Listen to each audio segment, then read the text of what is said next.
जय हिंद साथियों। मित्रों, आज हम पूना समझौता या पूना पैक्ट के बारे में बात करेंगे, जो कि 24 सितंबर 1932 में महात्मा गांधी जी और दलित नेता भीमराव अंबेडकर जी के बीच में हुआ था। अब ये समझौता हुआ तो इसके पीछे कई कारण थे और हमें इतिहास में जाना पड़ेगा कि क्या कारण थे। तो देखिए, गोलमेज सम्मेलन चला था 1930 से लेकर 1932 के बीच में 3 सत्र में ये गोलमेज सम्मेलन चला था, जो कि बिल्कुल ही फ्लॉप शो था। मतलब कि उसका कुछ भी निर्णय नहीं सामने आया। तो ये ब्रिटेन में हो रहा था।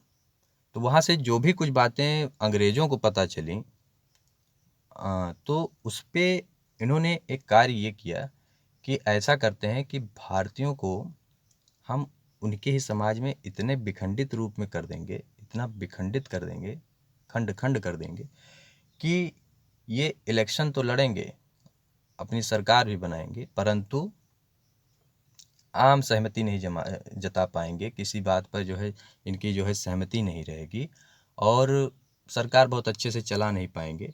और सत्ता जो है, मेन जो सत्ता है, वो ब्रिटिश के हाथों में रहेगी। ठीक है। तो प्रधानमंत्री जो ब्रिटेन के थे, रैमजे मैकडोनाल्ड, उन्होंने इसी को देखते हुए कैमुनल अवार्ड की घोषणा की थी 16 अगस्त 1932 को। अब इस कैमुनल अवार्ड का ही परिणाम आप जाकर देखेंगे पूना समझौता। ठीक। तो मैंने पहले बताया कि अंग्रेजों की जो मंशा थी वो भारतीयों को स्वशासन न देकर उन्हें जाति धर्म के आधार पर बांट कर सत्ता पर पकड़ बनाए रखनी थी।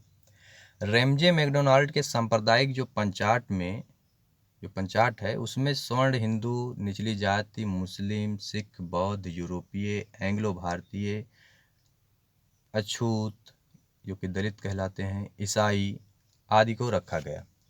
अब इस सांप्रदायिक पंचायत में इतने वर्ग जो है विभाजित करके रख दिए गए। इनका इनका जो है निर्वाचन मंडल, पृथक निर्वाचन मंडल बनेगा। तो एक प्रकार से भारत को भारत में ही इतने खंड में जो है विभाजित कर दिया गया है, इतने वर्गों में विभाजित कर दिया गया। अब आगे चलते हैं कि होता क्या है इसके आगे।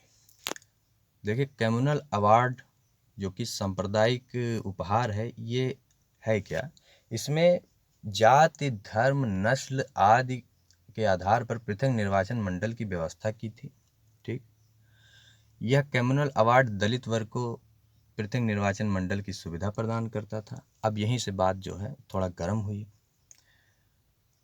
अब गर्म हुई तो गांधी जी ज़्यादा गर्म हो गए। तो अभी मैं गांधी जी पर आता हूँ। पहले इसको कंप्लीट कर लेते हैं कि पृथक निर्वाचन मंडल है क्या।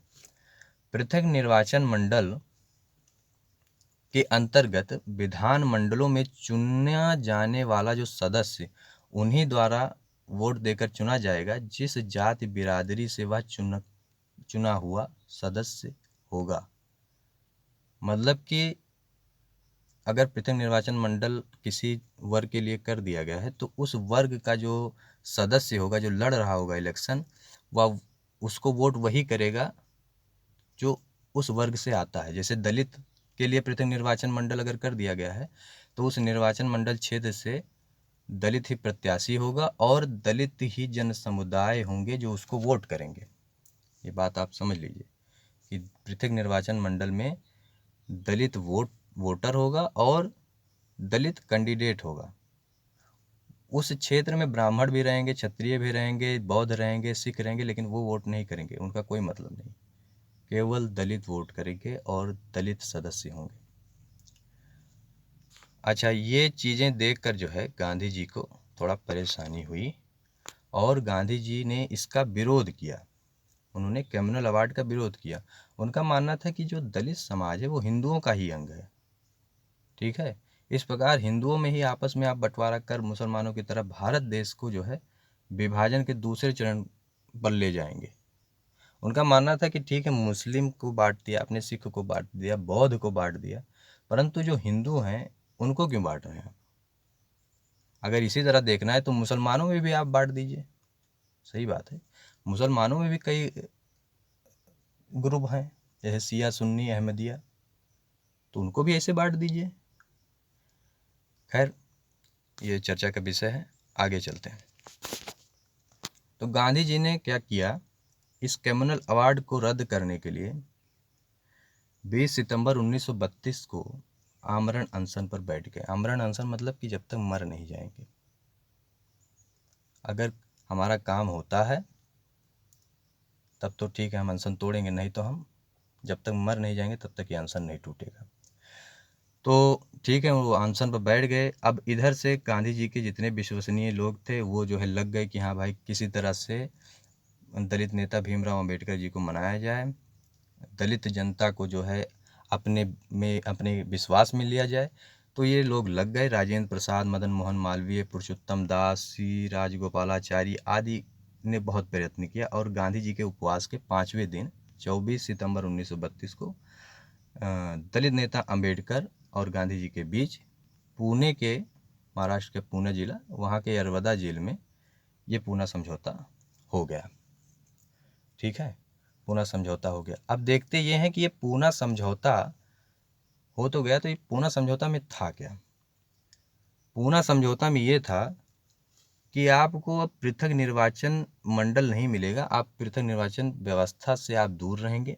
ठीक है, कौन दूर रहेगा? दलित वर्ग दूर रहेगा, क्योंकि दलित नेता थे भीमराव अम्बेडकर और वही अगवा थे, तो उन्होंने पूना समझौता कर लिया।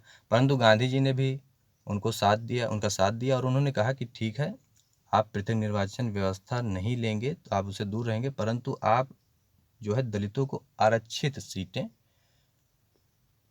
दिलवा सकते हैं, ले सकते हैं।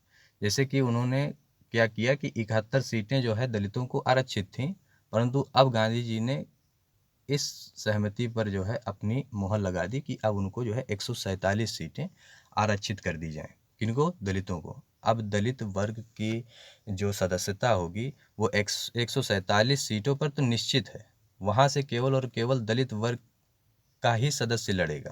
ठीक है, वहाँ से किसी अन्य सदस्य, किसी अन्य बिरादरी, धर्म के और नस्ल के लोग नहीं लड़ेंगे, केवल दलित वर्ग के लोग लड़ेंगे।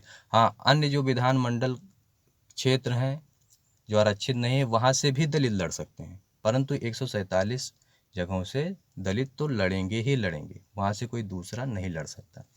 फिर दूसरी ओर और क्या किया उन्होंने? केंद्रीय विधानमंडल मतलब कि आज की संसद की तरह जो भी है, वहाँ पे 18% जो है दलित वर्ग की जो सदस्यता है उसको आरक्षित कर दिया गया।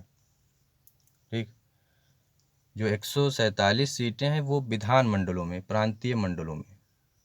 प्रांतीय जो विधानमंडल है वहाँ पे किया गया था। जैसे कि आज के विधायक लोग हैं, यूनाइटेड प्रोविंस जो कि आज उत्तर प्रदेश है, सेंट्रल प्रोविंस जो कि आज मध्य प्रदेश है, Bombay presidency, Madras presidency, Bengal presidency, ये सब प्रांत थे। तो प्रांतीय मंडलों में जितने भी ब्रिटिश साम्राज्य के प्रांतीय मंडल थे, वहाँ पर 147 जो विधायक बैठेंगे उनको आरक्षित कर दिया गया कि हाँ, दलित ही यहाँ पे बैठेंगे। ठीक है, और अन्य जगहों से भी दलित लड़ सकते हैं, परंतु 147 सीट उनको एकदम से रिजर्व कर दी गई।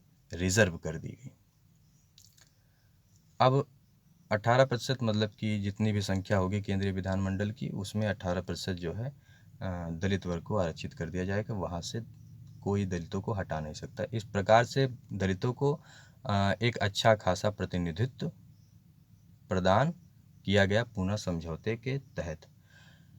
ठीक है मित्रों, आज के लिए बस इतना ही। मिलता हूँ अगले किसी नए टॉपिक पर, तब तक के लिए नमस्कार।